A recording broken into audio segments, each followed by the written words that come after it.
Pessoal, boa tarde. Vamos dar continuidade ao nosso capítulo que fala sobre a ovulação até o nascimento. Bom, na aula anterior a gente estava vendo sobre a gestação gemelar e a gente viu que a gestação ela pode acontecer de duas maneiras, tá? E aí, de acordo com essas maneiras, a gestação, os gêmeos, eles podem ser considerados monozigóticos ou gêmeos dizigóticos, que a gente vai ver cada um deles. Bom, então, os gêmeos monozigóticos, também chamados de univitelinos, ou podem também ser chamados de gêmeos verdadeiros. Como é que acontece isso? Então, esse tipo de gestação, ela vai formar através de um único óvulo fecundado por um único espermatozoide, mas em vez de originar apenas um embrião, o zigoto origina dois ou mais. Então, nos gêmeos monozigóticos, eles vão ocorrer a partir de um único óvulo e um único espermatozoide. Então, por este motivo, os gêmeos eles são idênticos, eles vão ter as mesmas características. E aí, o que acontece? Durante a sua divisão celular, né? Pode ocorrer que esta célula ela demore mais a se dividir, e aí quando ela se divide em um período mais longo, num período mais tardio, vai acontecer que esses gêmeos eles vão ficar ligados por alguma parte. Então pode ser pelo abdômen, pode ser pela cabeça. Então são chamados, né, os famosos gêmeos sianeses, né?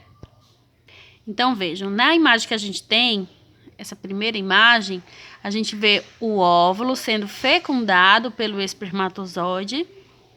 Eu vou aproximar a imagem para vocês verem melhor. Então veja, a gente tem o óvulo, que ele está sendo fecundado pelo espermatozoide. E aí a gente vê a divisão da célula, né, da célula ovo. Então, quando essa divisão, para ocorrer os gêmeos monozigóticos, veja que há divisão. Quando ocorre essa divisão, forma-se dois embriões. E aí, quando essa divisão ela vai ocorrer mais cedo, vai ocorrer então a formação de dois embriões, originando dois bebês idênticos. Porém, quando essa divisão celular ocorre de maneira mais tardia, veja que não se rompe por completo. E aí o que é que vai acontecer? Os bebês eles vão ficar unidos por alguma parte de seu corpo. Então, originando bebês ligados por alguma parte, então originando bebês sianeses, tá? E dependendo do tipo de ligação, né?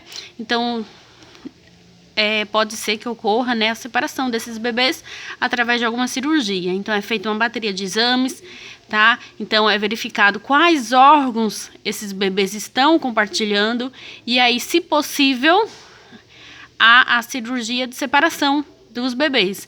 Mas tem alguns casos que não há possibilidade de separação. Se separar algum dos dois, pode morrer, porque às vezes eles compartilham o mesmo órgão. E aí, se dividir, o outro vai perder aquele órgão e assim não consegue sobreviver. Bom, os gêmeos dizigóticos, também chamados de gêmeos bivitelinos ou gêmeos fraternos, eles são lançados na tuba uterina dois ou mais óvulos do mesmo ciclo e cada um é fecundado por um espermatozoide. Então, para ocorrer a formação, né, de gêmeos dizigóticos, o que acontece? A mulher ela vai liberar dois óvulos, né, nas suas tubas uterinas, e aí dois espermatozoides podem fecundar esses óvulos, então separadamente. Então é como se houvesse duas gestações, mas ao mesmo tempo. Por isso que é chamado de gêmeos fraternos. São pessoas, são bebês com informações genéticas diferentes, porque os óvulos são diferentes e os espermatozoides também.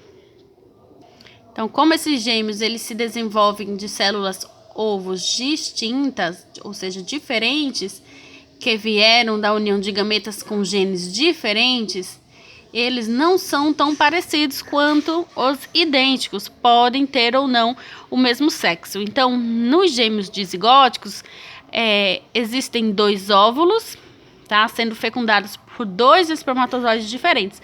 Então, nesses casos, os irmãos, eles não são parecidos. É claro que pode haver uma certa semelhança, porque eles são descendentes dos mesmos pais, né? Do mesmo pai, da mesma mãe. Mas as características não são tão parecidas quanto nos gêmeos univitelinos. E nesses casos aqui, de gêmeos dizigóticos, pode ocorrer de ser 2 bebês de sexos iguais ou sexos diferentes. Aí vai depender do espermatozoide que fecundou esse óvulo.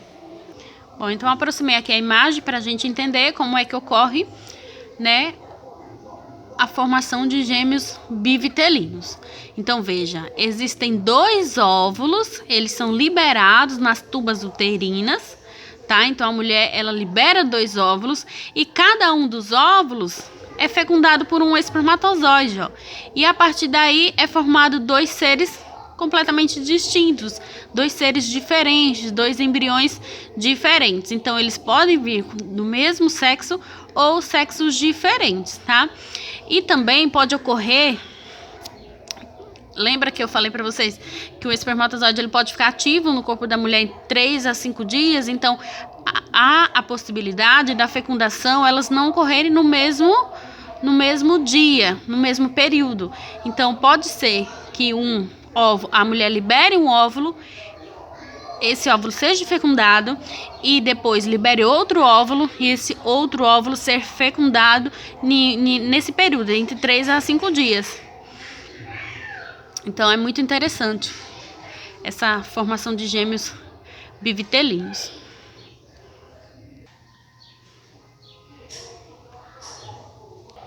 Gestação múltipla. A formação de trigêmeos, quadrigêmeos, etc. é bem mais rara e pode resultar da separação de vários conjuntos de blastômeros, de uma ovulação múltipla ou de ambos os fatores. Então, a gestação múltipla é quando ocorre a formação de 3 embriões ou mais.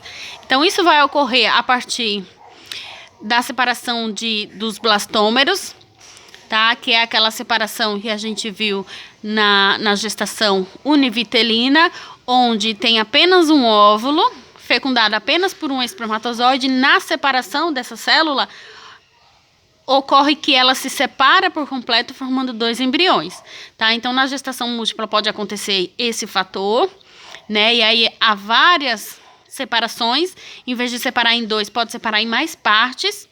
E pode ocorrer também a partir de uma ovulação múltipla, onde a mulher, ela vai, em vez dela liberar 2 óvulos, ela pode liberar mais. Então, ela pode liberar mais de 2 óvulos. E esses óvulos, 3 óvulos, por exemplo, ser fecundados por 3 espermatozoides diferentes.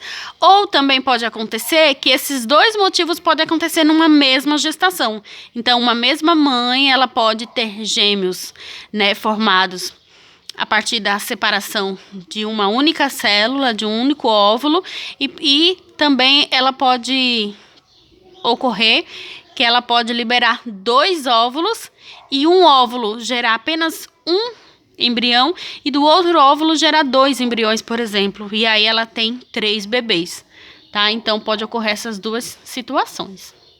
2 situações não, 3 situações, né? Separação das células, né? Resultando em vários bebês idênticos. Pode ser de uma ovulação múltipla, quando ela libera 3 óvulos, por exemplo, e aí os 3 óvulos são fecundados, ou a união dos 2. Ela pode ocorrer a separação, né, de um único óvulo que foi fecundado e formando 2 bebês, e ao mesmo tempo ela libera outro óvulo, e esse outro óvulo é fecundado, formando outro embrião, formando 3 bebês. Então pode ocorrer essas 3 situações. Bom, então existem alguns problemas, né, que faz com que o casal, né, não consigam ter filhos. E aí existem algumas técnicas que podem auxiliar né, e ajudando um casal que queira ter um bebê a realizar, né, esse feito. Então, existe a inseminação artificial, que é uma técnica moderna, a qual se recorre quando um casal passa por determinados distúrbios no processo natural de fertilidade. Então, por meio deste método, o sêmen masculino é inserido no interior da vagina com o uso de uma simples injeção elaborada com as ferramentas mais adequadas. Então, nessa técnica, o que ocorre é retirado, né, o sêmen masculino. Se há a dificuldade em ejaculação, então esse processo é feito a partir de uma pequena cirurgia, e aí em laboratório eles preparam esse espermatozoide, e aí eles fazem uma análise, né, de qual tem a maior vitalidade, e aí após isso, esse espermatozoide ele é injetado diretamente no corpo da mulher, né? Então é feito também uma análise de quando ela está ovulando, qual é o seu período ovulatório, e aí é injetado esse sêmen dentro do seu corpo a fim de aumentar a possibilidade de fertilidade do óvulo. E aí existem duas possibilidades, né, para inseminação artificial: com o sêmen do próprio do homem, né, do casal, ou a partir do sêmen de algum doador, que é quando o homem ele não possui sêmen férteis, né? E daí ocorre que existe um banco de dados de sêmen doador, e aí pode haver essa possibilidade, né, de fazer a inseminação a partir de um sêmen doador. E aí a criança ela não vai vir com as características, né, genéticas da parte do pai do casal, e sim do sêmen que fez a doação. Então, para a utilização do sêmen doador, então essa técnica ela vai ser indicada para homens que não têm uma qualidade boa do sêmen, né? Ou ele não tem espermatozoides no seu sêmen, e aí é feito essa técnica. Pode ser indicado também para homens que têm alguma doença genética que não queira passar para os seus descendentes, alguma doença genética, e também em casos de mulheres, né, que querem ser mães sozinhas, né, não quer ter um filho somente se tiver um parceiro, né, então ela vai e faz, né, esse processo, que aí chama-se de mães independentes, né, que aí ela procura um banco de dados, procura um banco doador e faz esse tipo de processo de inseminação artificial. E por fim, a gente tem a técnica de fertilização in vitro, que é uma técnica assistida, né, onde vai ocorrer a coleta dos gametas, tanto do feminino quanto do masculino. Então, os médicos eles vão coletar o óvulo feminino, vão coletar o espermatozoide masculino, e em laboratório eles vão fazer a união, né, a fertilização desses óvulos. Por isso que é também chamado de fertilização assistida. E aí vai ocorrer a fertilização no laboratório. Então, quando ocorrer essa união desses gametas, aí os médicos eles pegam essa célula que já ocorreu a fertilização, e injeta novamente no corpo da mulher, e aí continua a sua formação dentro do seu corpo normal, né, dentro das paredes uterinas. Bom, a gente encerra essa partezinha, tá? E a atividade de vocês novamente, fazer um resumo do que vocês entenderam, toda essa parte da gestação, tá? E na próxima aula a gente continua, tá? Qualquer coisa eu estou lá no PV, mandem as atividades lá no meu PV, tá? Boa tarde e até a próxima.